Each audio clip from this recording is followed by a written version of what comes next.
ประเทศไทยก็เปรียบเสมือนปากท้องเฮาก็ในฐานะคนลาวคนหนึ่งหรือว่าแรงงานคนหนึ่งเนาะที่เข้ามาอาศัยประเทศไทยเป็นบ่อนหากินเป็นบ่อนทำมาหากินแบบซี้นะพี่น้องเฮาก็สิบอกให้คนลาวตลอดว่าถ้าผู้ใดติดตามเฮาเนาะว่าพยายามอยู่ให้เป็นพยายามแบบว่าอยู่ให้ถูกต้องตามกฎหมายอยู่ในกรอบอยู่ในเกณฑ์ของประเทศไทยเนาะอันใดเพิ่นห้ามอันใดเฮ็ดได้เฮ็ดบ่ได้เฮาก็ต้องปฏิบัติตามกฎระเบียบของประเทศไทยคนลาวเฮา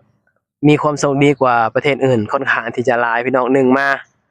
ภาษาเฮาใกล้เคียงกับประเทศไทยสองมาคนไทยจำนวนหลายคนที่แบบมีความรู้สึกดีกับ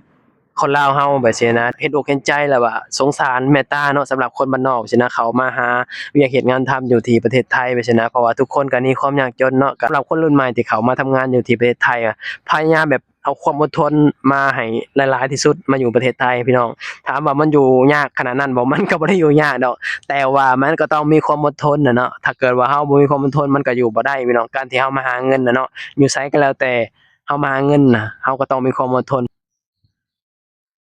สบายดีพ่อแม่พี่น้องสวัสดีพ่อแม่พี่น้องทางฝั่งไทยนำครับผมมื้อนี้เฮาก็สิมาเว้าเกี่ยวกับแรงงานเนาะที่แบบว่าเขามาอาศัยประเทศไทยแล้วก็เว้าถึงประเทศไทยพี่น้องประเทศไทยในปัจจุบันนี้ก็เปรียบเสมือนปากท้องเปรียบเสมือนแบบศูนย์รวมอ่าคนแบบหลายชีวิตพี่น้องที่แบบว่าเขามาอาศัยประเทศไทยเป็นบ่อนทำมาหากินเพื่อครอบครัวเพื่อชีวิตตัวเองดีขึ้นเพื่อปากท้องเนาะแรงงานก็เข้ามาค่อนข้างที่จะหลายในปัจจุบันนี้พี่น้องหลักๆก็สิมีพม่าเขมร ลาวเนาะที่เขามาอาศัยประเทศไทยเนาะเฮาก็สิบอกคนลาวตลอดอันนี้บ่แม่นว่าเฮาโลกสวยหรือว่าเฮาเว้าเอาใจคนไทยอิหยังเนาะอันนี้เฮาสิบอกคนลาวเฮาตลอดว่าพยายามแบบอยู่ให้เป็นเขามาอาศัยบ้านเมืองคนอื่นเนาะคนลาวเฮามีความโชคดีกว่าประเทศอื่นค่อนข้างที่จะหลายพี่น้องหนึ่งมาภาษาเฮาใกล้เคียงกับประเทศไทยสองมาคนไทยจำนวนหลายคนที่แบบมีความรู้สึกดีกับคนลาวเฮาแบบซี้นะโดยเฉพาะคนตามบ้านนอกเป็นพี่ๆคนไทยหลายคนสิมีความแบบว่าความคิดแบบว่าเห็นอกเห็นใจแล้วว่าสงสารเมตตาเนาะสำหรับคนบ้านนอกซี้นะเขามาหาเวียกเฮ็ดงานทำอยู่ที่ประเทศไทยแบบซี้นะเพราะว่าทุกคนก็มีความยากจนเนาะก็มีพี่คนไทยหลายๆคนที่เขามาให้กำลังใจเฮาค่อนข้างที่จะหลายสำหรับคนที่แบบบ่เฮ็ดเกี่ยวกับออนไลน์อาจจะบ่ฮู้ว่ามีพี่ๆคนไทยมีความรู้สึกจั่งใดกับคนลาวเฮาแบบซี้นะแต่สำหรับเฮาสิรับรู้เพราะว่าทุกคอมเมนต์เฮาสิอ่านเนาะว่า มีแบบพี่ๆคนไทยเขามาให้กำลังใจเราค่อนข้างที่จะหลายแล้วก็ความรู้สึกโน่นนี่นั่นไปซี้นะเนาะก็เราก็ในฐานะคนลาวคนหนึ่งเนาะก็แบบรู้สึกว่าขอบคุณแล้วก็ดีใจหลายเนาะที่แบบมีคนไทยจำนวนหลายที่แบบมีความรู้สึกดีแล้วก็มีความเมตตาแล้วก็มีความสงสารคนลาวเราอะนะที่หนีความยากจนไปซี้โดยเฉพาะคนบ้านนอกไปซี้นะพี่น้องที่แบบหนีความยากจนหนีความลำบากที่แบบเข้ามาอาศัยประเทศไทยไปซี้นะนั่นแหละเราถึงบอกว่าประเทศลาวเราได้เปรียบกว่าประเทศอื่นเนาะเพราะว่าพม่าเขมรเขาเจ้าเข้ามาใหม่นี่เขาเจ้า เว้าไทยบ่ได้ฟังไทยบ่รู้เรื่องเลยแบบซี้นะก็อาจจะปรับตัวค่อนข้างที่จะหลายเปรียบเสมือนเราไปประเทศเกาหลีซะเราบ่รู้ภาษาแบบซี้นะพี่น้องการมาใช้ชีวิตก็แบบนั้นแหละเขาก็ต้องแบบอาศัยอยู่กับหมู่กับพวกกับเพื่อนหลายๆถึงจะแบบใช้ชีวิตได้แบบนี้นะถ้าเกิดว่าเรามาอยู่ตัวคนเดียวก็อยู่บ่ได้คือเราคนลาวเรานี่มีความโชคดีตรงที่ว่าเรามาอยู่ตัวคนเดียวนี่ก็ได้แบบซี้เนาะบ่ต้องไปอยู่กับเพื่อนกับหยังแบบก็ได้สิเราก็ใช้ชีวิตแบบได้ตามสบายเลยพี่น้องเพราะว่า ภาษาเราก็บ่ต้องเรียนจังซี้นั่นแหละเราถึงบอกว่าเรามีความโชคดีกว่าประเทศอื่นเราถึงบอกว่าพยายามทำตัวให้ดีพยายามแบบทำตัวให้เพิ่นรักพี่น้องอย่าสร้างความวุ่นวายเนาะเพราะว่าการทำงานน่ะพี่น้องเชื่อบ่ว่าบางทีอาจจะงานดีแต่ว่าหมู่ร่วมงานบ่ดีก็มีเพราะว่าหมู่ร่วมงานนี่มันมีหลายคนหลายชาติเนาะบ่ว่าสิเป็นพม่าเขมรลาวจังซี้เนาะมาอยู่นำกันแบบซี้นะเราต้องเข้าใจก่อนเด้ว่าพี่น้องหลายคนก็หลายคิดเนาะต่างคนก็ต่างคิดความคิดมันบ่คือกันพี่น้องขนาดลูกพ่อแม่เดียวนี่ยังคิดบ่คือกันภาษายังแบบมาต่างคนต่างถิ่นต่างแดนมาเจอกันจังซี้นะ แน่นอนแหละพี่น้องมันก็ต้องมีปัญหาเนาะการทำงานซี้นะเราถึงบอกคนลาวหลายคนว่าสำหรับคนรุ่นใหม่ที่เขามาทำงานอยู่ที่ประเทศไทยอะพยายามแบบเอาความอดทนมาให้หลายๆที่สุดมาอยู่ประเทศไทยพี่น้องถามว่ามันอยู่ยากขนาดนั้นบ่มันก็บ่ได้อยู่ยากดอกแต่ว่ามันก็ต้องมีความอดทนน่ะเนาะถ้าเกิดว่าเราบ่มีความอดทนมันก็อยู่บ่ได้พี่น้องการที่เรามาหาเงินน่ะเนาะอยู่ไสก็แล้วแต่เรามาหาเงินน่ะเราก็ต้องมีความอดทนเพราะฉะนั้นแล้วเราก็ต้องมีความอดทนแล้วก็เราก็ต้องมีความเข้าใจหลายสิ่งหลายอย่างในยุคสมัยนี้แล้วก็ ในกับงานกับการที่เราเฮ็ดนะพี่น้องเราก็ต้องมองหลายด้านเนาะนั่นแหละพี่น้องก็ฝากถึงคนลาวหลายคนเนาะที่เขามาอาศัยประเทศไทยบ่ว่าสิเป็นคนเก่าคนใหม่ที่เข้ามาในปัจจุบันนี้หั้นนะพยายามอยู่ให้เป็นพี่น้องอยู่ประเทศไทยเนาะคืออย่างเราเว้าว่าอยู่ไทยก็บ่มีหยังหลายเดะคนไทยถ้าเกิดว่าเราบ่แบบสร้างความวุ่นวายเราบ่แบบ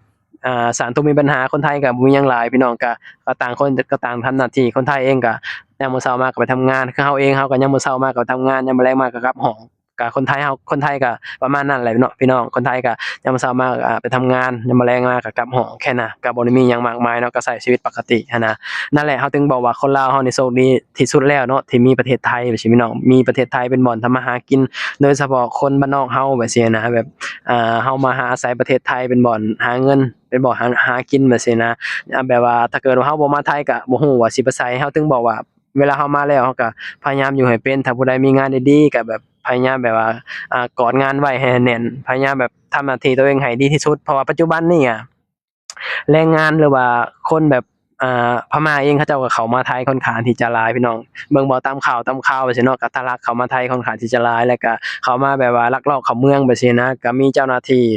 ทางฝั่งไทยก็แบบว่าจับเรื่อยๆอยู่พี่น้องเฮาเบิ่งข่าวเบิ่งหยังเนาะเพราะว่าเขาเจ้าก็หนีความแบบวุ่นวายไปซี้นะบ้านเมืองเขาเจ้าวุ่นวายเขาเจ้าก็หนีเข้ามาไทยแต่ว่าก็เข้ามาบ่ถูกต้องก็คือว่าแหล้วเนาะทุกประเทศนะพี่น้องถ้าเฮาลักลอบเข้าเมืองก็ต้องถูกจับตามกฎระเบียบของประเทศใดก็แล้วแต่เนาะถ้าเข้ามาบ่ถูกต้องก็ต้องถูกจับอยู่ดีเนาะเพราะฉะนั้นแหละเฮาก็ต้องพยายามเข้ามาให้ถูกต้องสำหรับคนลาวเฮาให้เข้ามาให้ถูกต้องเข้ามาตามกฎระเบียบกฎหมายมาอยู่แบบ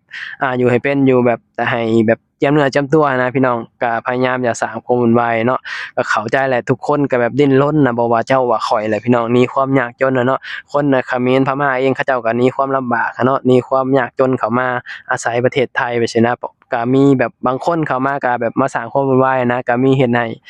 คนไทยจำนวนหลายเดะพี่น้องบ่พอใจแบบการที่มาสร้างความวุ่นวายไปซี้นะเพราะเฮาก็ติดตามข่าวไปซี้นะอ่านคอมเมนต์โน่นนี่นั่นไปซี้นะก็มีคนไทยจำนวนหลายพี่น้องที่แบบว่าบ่พอใจเกี่ยวกับแบบว่าแรงงานไปซี้นะก็คนที่ทำตัวบ่ดีหั้นนะก็คนที่ทำตัวดีก็ช่วยไปนำพี่น้องเพราะว่า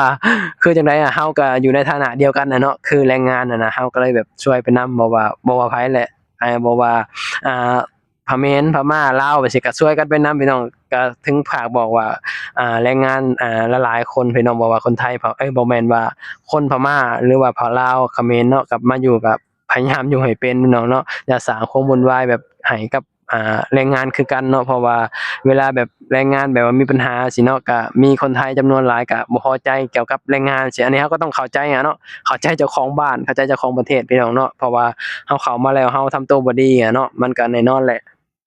เจ้าของบ้านอาจจะบ่พอใจก็เป็นธรรมดาของแบบว่า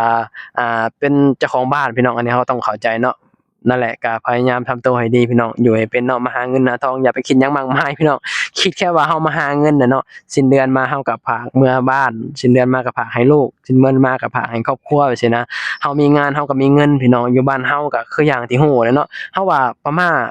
เขมรลาวมันก็เราว่ามันบ่แตกต่างกันดอกเนาะถ้ามันแตกต่างก็คือบ่สิแบบบ่หลั่งไหลเข้ามาไทยคือกับคนลาวเราดอกเนาะตามบ้านนอกไปซี้นะคนในเมืองอาจจะบ่ได้เข้ามาอ่าคือคนบ้านนอกดอกพี่น้องก็บ่แตกต่างหยังกับคนลาวเราเนาะคนในเมืองเขาก็บ่ได้เข้ามาไทยไปซี้นะเข้ามาแต่บ้านนอกไปซี้อาจจะมีมาเที่ยวมาหยังอาจจะมีอยู่ซี้นะคนในเมืองพี่น้องแต่ว่าอาจจะบ่ได้มาแบบทำงานหรือมาขายแรงคือคนบ้านนอกคือเราไปซี้นะเขมรพม่าคือกันอาจจะแบบว่าคนตามบ้านนอกไปซี้นะมันบ่มีเฮ็ดงานทำจังซี้ก็ต้องแบบเข้ามาอาศัยประเทศไทยบ่เว้าอยู่ไทยก็บ่หยังหลายเนาะก็พยายามอยู่ให้เป็นพี่น้องอยู่ให้ถูกต้องตามกฎหมายแค่นั้นเองพี่น้องอยู่ไทยก็บ่มีหยังมากมายเนาะก็คนไทยเองก็บ่ได้แบบมีหยังมากมายถ้าเกิดว่าเราแบบอยู่ให้ถูกต้องอยู่ตามกฎระเบียบอยู่ตามแบบว่าตามกรอบแบบซี้นะโดยเฉพาะคนลาวเราเนาะก็คือหยังเขาเว้าก็มีความสุขดีกว่าประเทศอื่นๆนั่นแหละพี่น้องคลิปนี้ก็บ่หยังหลายเนาะก็ขอบคุณพี่น้องหลายที่เสียสละเวลาเข้ามาเบิ่งมาชมเนาะตอนนี้เราก็สิปิดคลิปแล้วก็ขอบคุณที่แบบเสียสละเวลาเข้ามาเบิ่งมาชมเอาไว้พ้อกันคลิปหน้าพี่น้องสบายดีสวัสดีครับผม